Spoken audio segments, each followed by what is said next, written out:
Hola, un saludo especial para todos. Soy María Borges, especialista de ganadería de carne en Grupo Bíos. Quiero contarles que hoy tenemos un invitado muy especial, a quien tuve el privilegio de conocer hace un tiempo en una visita técnica de campo en la zona de Córdoba. Es un hombre con mucha experiencia en el manejo de ganaderías de carne, de cría, de ciclo completo en general, con una amplia experiencia, y espero que hoy tengamos la oportunidad de aprender mucho de él. Sergio, muchas gracias por estar aquí. Te agradecería que nos cuentes sobre tu perfil profesional y la experiencia que tienes en el tema de ganadería. Bueno, María, muchas gracias primero que todo por invitarme. Para mí es un honor estar aquí con ustedes para charlar sobre esos temas que tanto nos apasionan. Como lo dijiste, mi nombre es Sergio Cano, yo soy zootecnista de la Universidad de Antioquia. También hice mi especialización en producción animal en la Universidad de Antioquia. Y desde hace 29 años que egresé de allí, he hecho mi ejercicio profesional en la zona de Córdoba. Tuve la fortuna de llegar desde el principio allá. Allá he tenido este privilegio de trabajar en una de las zonas ganaderas más importantes de Colombia. No puedo decir que es la más importante porque Colombia sé que tiene otras zonas donde están haciendo una cantidad de cosas maravillosas, pero sí, la verdad es que Córdoba en estos momentos tiene muchas cosas buenas para mostrarle al país en términos de ganadería.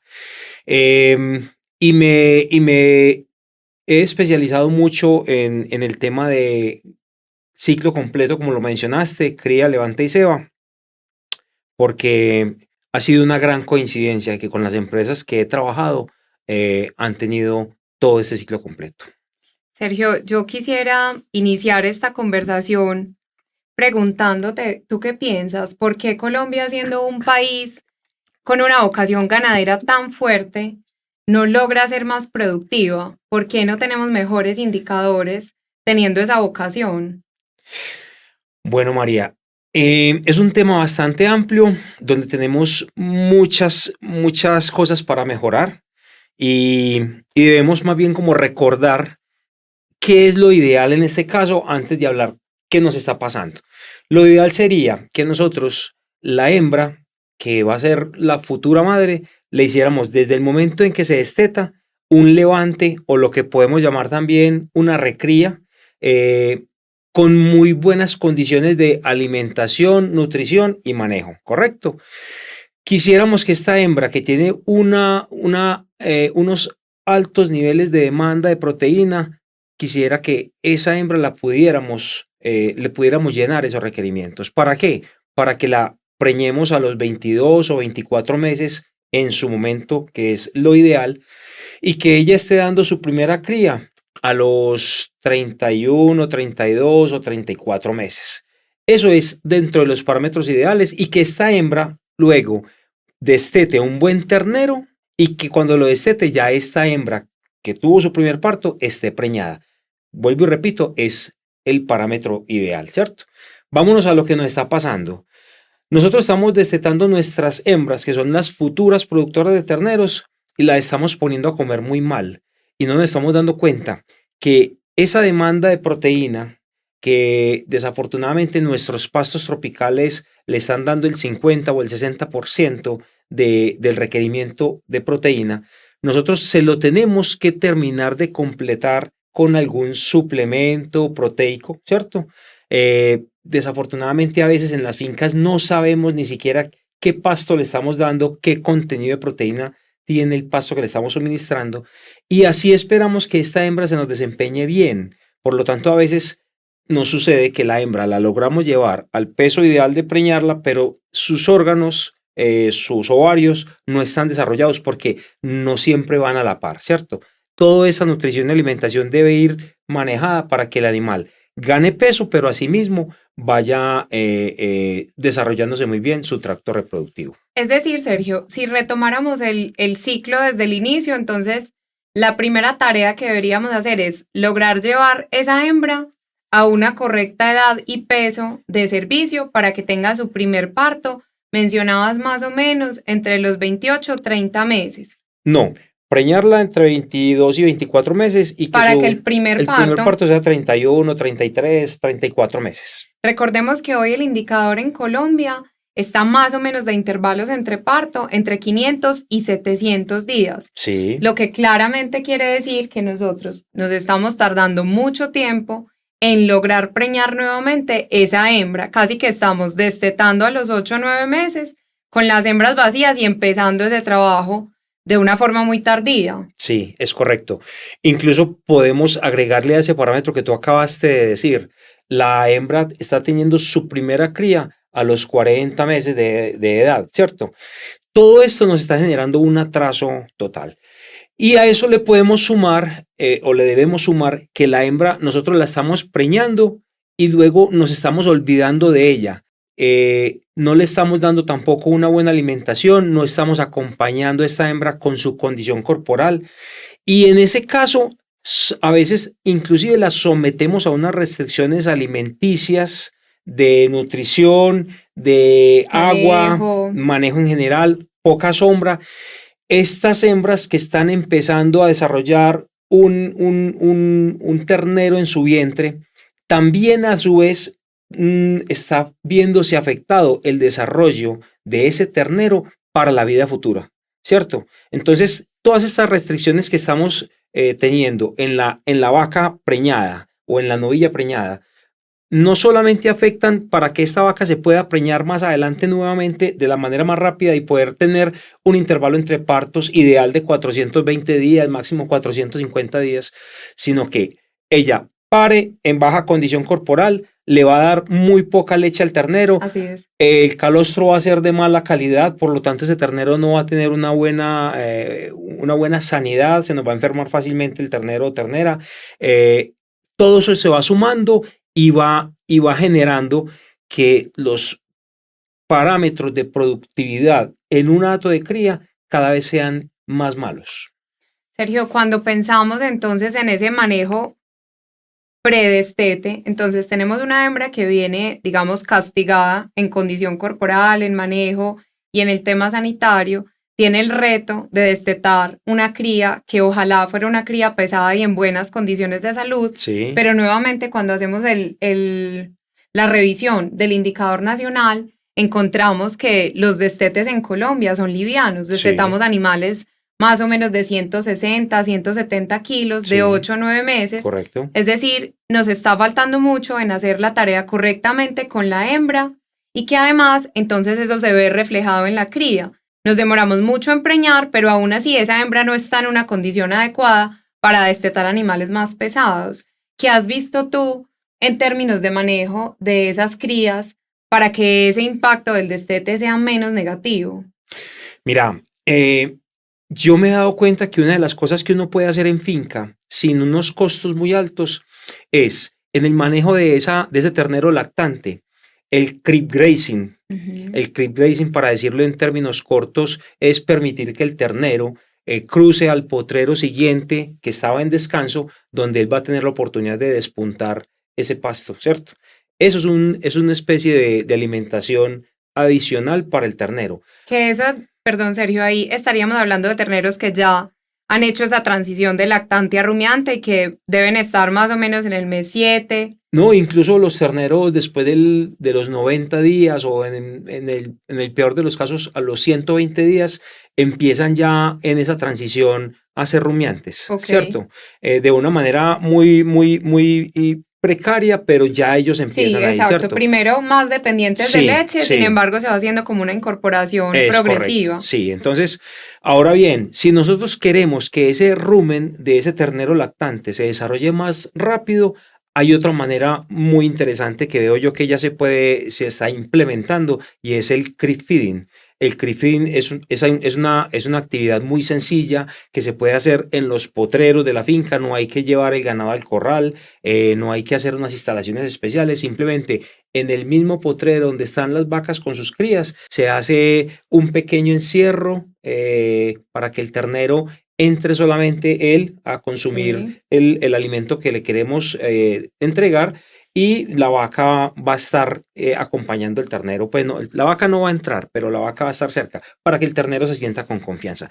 Ese manejo de crib grazing o crib feeding ha hecho que el peso al destete mejore y por ende ese ternero cuando se desteta va a tener un rumen mucho más preparado para que sea rumiante más rápido y pueda ser obviamente mucho más eficiente. Y estoy hablando de hembras y machos. Así es, recordar que finalmente la ganadería nace en la cría, ¿cierto? Sí. Ganadería especializada, doble propósito, ganadería de carne como tal, o sea, la fábrica de los terneros son las vacas. Sí. Nosotros necesitamos poner especial cuidado en esa producción de nuevas crías para el reemplazo de las hembras en las fincas o para el beneficio de los machos en la ceba. Entonces, nosotros realmente creemos que implementar esta estrategia del creep feeding es una opción muy viable en diferentes formas, como tú lo mencionaste, de unas formas más sofisticadas, otras más sencillas. Sí. Pero básicamente es tener el propósito de suplementar esa cría para que aumente la ganancia de peso, que no sufra estrés porque está al lado de su madre, Correcto. que ese desarrollo ruminal sea mucho mejor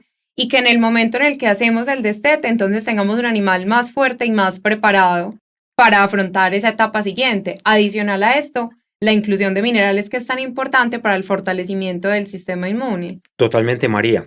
Mira, hay algo que uno puede hacer inclusive para terminar de redondear todo esto que venimos hablando y no perder ese impulso que el ternero trae en ganancia de peso durante su etapa de lactancia. Y es que después de que este ternero se desteta, si nosotros nos preocupamos por llenar ese requerimiento de proteína que hablábamos ahora, un ternero más o menos está requiriendo entre el 14 al 16% de proteína de su dieta en materia seca, ¿correcto? Los pastos en Colombia logran llenar más o menos el 50 al 60% de ese requerimiento. Si nosotros con un alimento balanceado, le podemos suministrar ese 40% de proteína restante, vamos a tener unas ganancias de peso en esa etapa de levante que es muy eficiente el animal de por sí.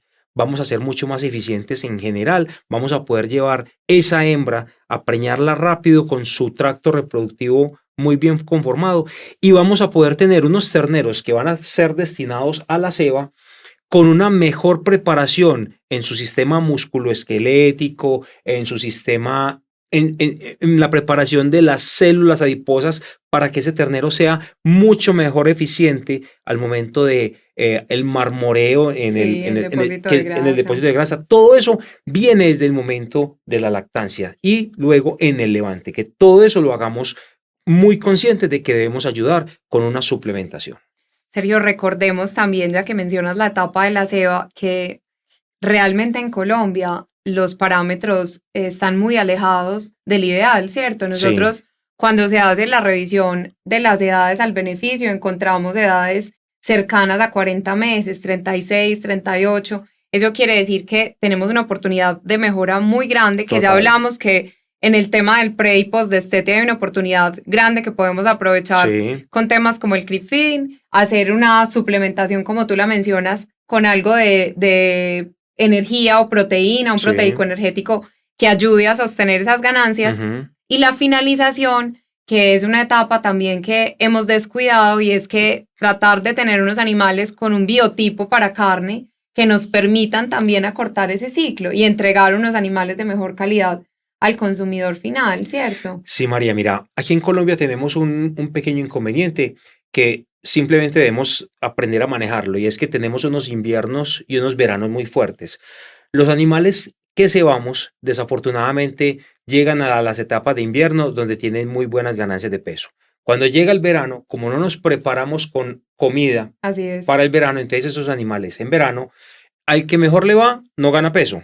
Pero es muy normal que los animales pierdan peso en verano. De tal manera que un animal de ceba en una finca puede pasar 2 o 3 veranos al punto que cuando ya sale a sacrificio, sale con 40 meses de edad, 48 o hasta de 50 meses, que eso también lo sabemos, ¿cierto? Así es. Entonces, si nosotros logramos destetar terneros más pesados con la herramienta de creep feeding, hacer la suplementación en la etapa de recría o de levante con proteína. Para el levante lo más importante es la proteína. Sí. En la etapa de ceba ya es más importante la energía que la proteína.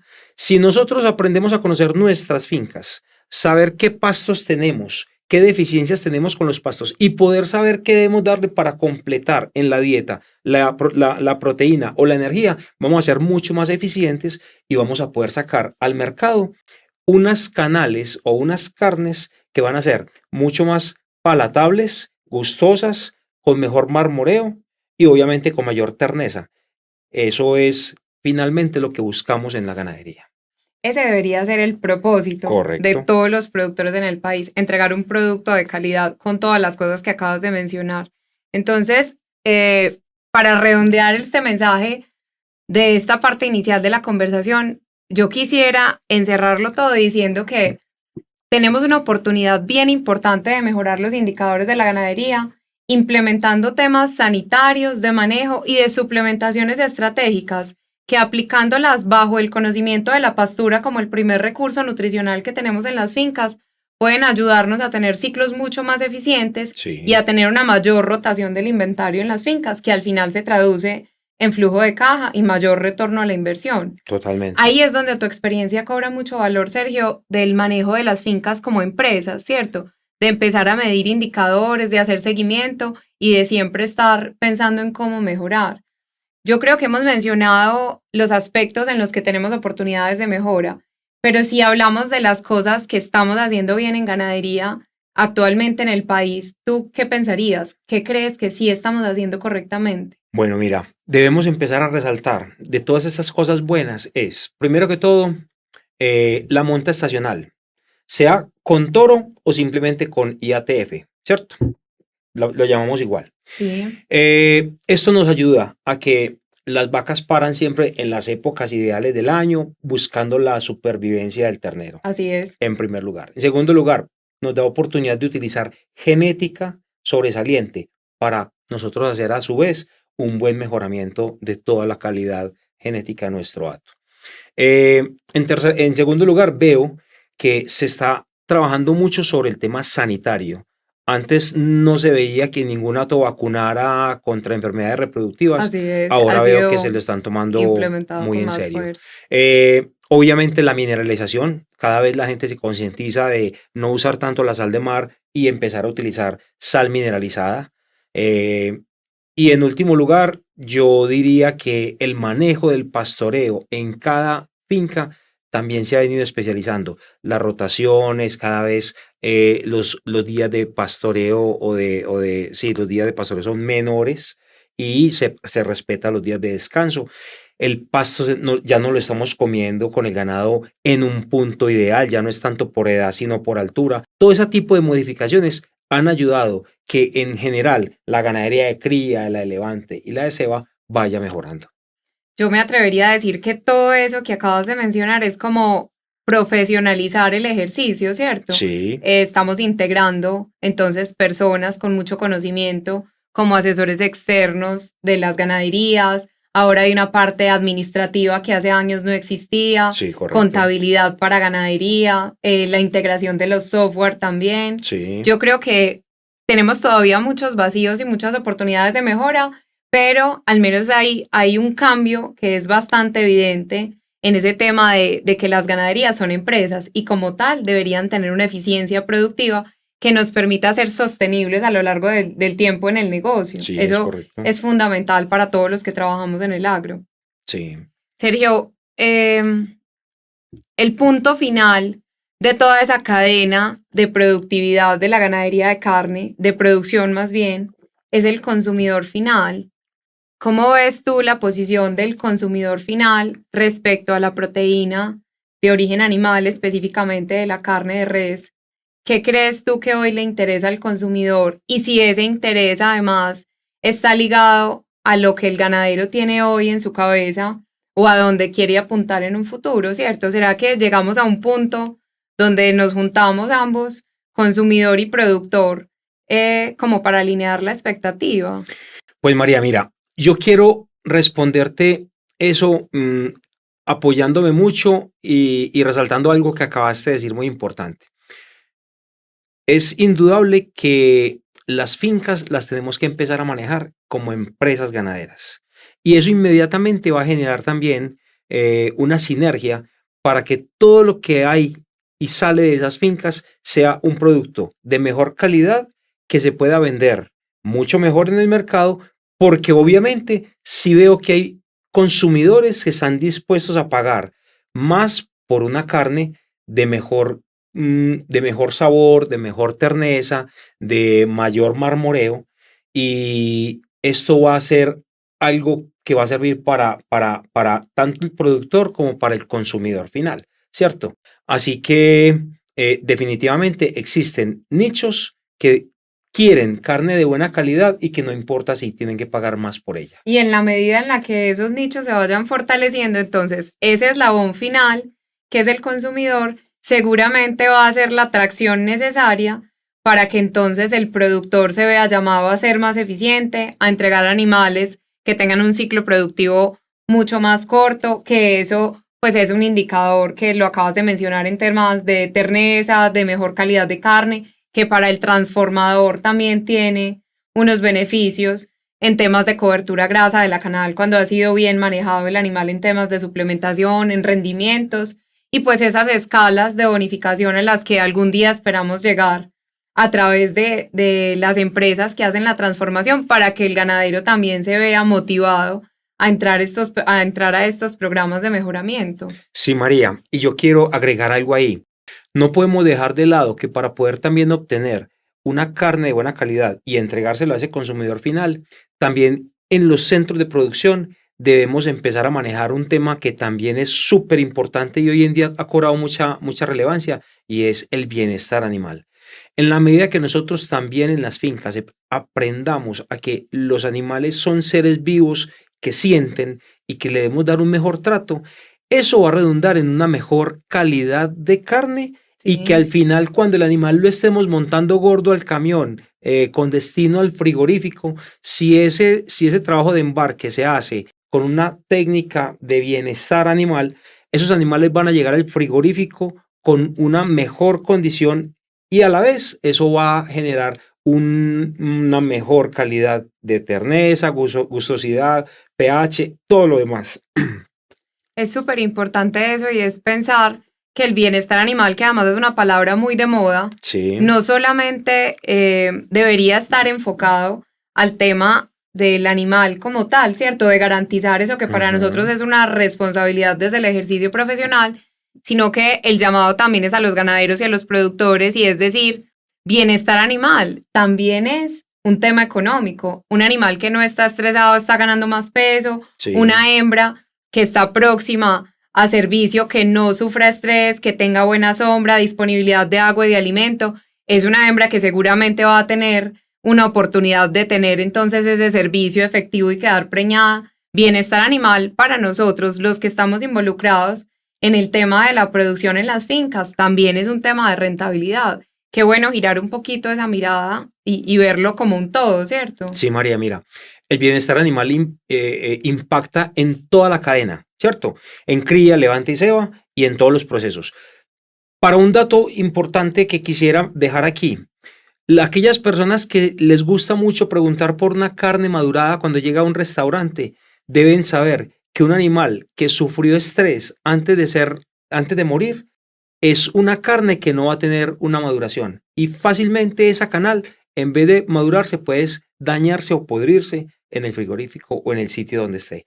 Para que la gente entienda la importancia de que un animal tenga bienestar animal y pueda estar tranquilo durante toda su vida productiva. María, mira, hay un tema que yo quería tocarte porque lo considero de también mucha importancia, y es el tema de la trazabilidad. ¿Por qué lo considero importante? Porque veo que en este momento es una de las condiciones que los mercados, como Estados Unidos, nos está poniendo para poder que nuestra carne llegue a ese mercado, ¿cierto?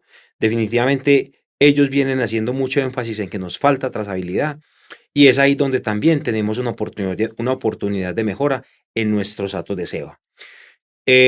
Yo quiero poner el ejemplo que viví yo durante todo el tiempo en que estuve en Córdoba, ya que cuando yo compraba animales en subasta para cebar, Sí, las compras comerciales que las hacen compras comerciales, normalmente las sí, fincas para reponer. uno cree que como está comprando un ternero de 250 kilos, que ese ternero puede ser de un año de edad, pero resulta que cuando realmente el ternero llega a la finca, lo miramos con detenimiento y vemos que tiene 3, 4 y hasta 5 hierros.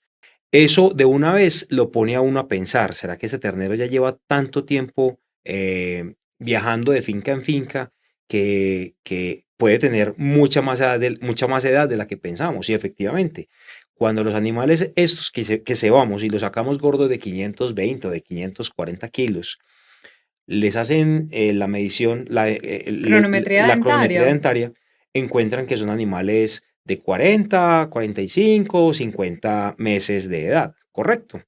Todo esto es debido a que esos animales que estamos comprando de 250 kilos fácilmente pueden estar ya de 2 años de edad o de pronto un poquitico más, ¿cierto? Así es. ¿Cómo podríamos nosotros mejorar entonces el producto final que vendemos? ¿Cómo acortar ese ¿Cómo ciclo? acortar ese ciclo? Es, obviamente, retomando lo que decíamos ahorita de hacer un buen levante o una buena recría, ¿correcto? Que el animal cuando se destete, en vez de que pierda peso, gane peso.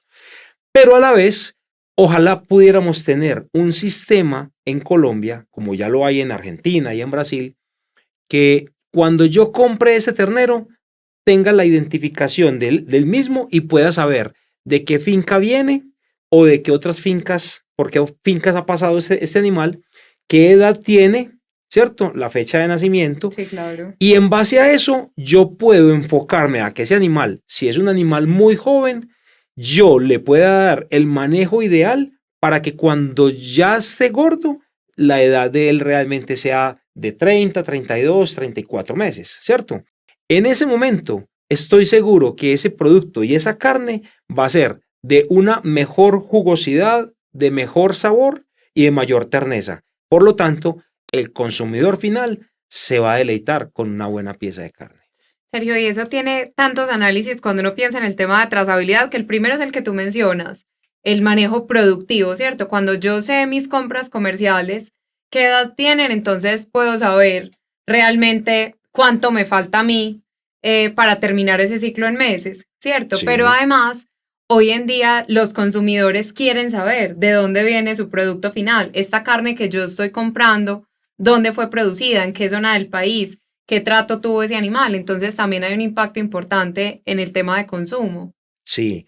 Y si yo puedo determinar con claridad qué carne me estoy consumiendo, de qué animal, con cuántos meses de edad y la forma como fue este animal manejado durante su vida, yo voy a estar muy satisfecho y voy a pagar mucho más dinero por esa carne. Sergio, y hablando de estos temas, cuando alguien como tú que tiene tanta experiencia en el tema de producción de carne, cuando vas a un restaurante, ¿qué corte pedís? ¿Qué te gusta comer? Indudablemente, el que siempre pido es punta de anca. Esa es la mejor para mí. Muy bien, a mí todavía me falta un poquito y creo que tiene que ver con que no tenemos un producto estandarizado y es que creo que la punta todavía es un riesgo y puede que salga muy tierna y muy jugosa o al contrario, tener como un producto que no era el esperado. Yo todavía me mantengo como en solomito, sigue siendo mi corte preferido y ya cuando uno sabe Sí, que de dónde viene el animal y de pronto hay cercanía con el tema, ahí sí entonces igual que tú, pediríamos punta de anca. bueno, te la recomiendo. Sergio, muchas gracias. Muchas gracias por compartir con nosotros todo tu conocimiento en el tema de las ganaderías, el llamado siempre a la medición de los indicadores, a ver qué más cosas podemos integrar en las fincas, cómo mejorar la productividad a partir de la pastura, cómo es exitoso también implementar estrategias de manejo, sanidad, nutricionales que nos ayuden a ser más eficientes. Muchas gracias a todos por acompañarnos en esta conversación. Recuerden que en Grupo Bios trabajamos día a día para nutrir a todos desarrollando el campo colombiano. Gracias por estar con nosotros en sintonía con el campo. María, no, soy yo el que estoy muy agradecido contigo y con el grupo BIOS por haberme hecho esta invitación. Reitero, para mí es un honor y un placer haber estado estos minutos aquí charlando contigo y espero que esto que conversamos sirva de algo para aquellos productores del sector que quieren hacer algunas mejoras y de eso se trata, que cada vez Colombia sea un mejor productor de carne. Gracias.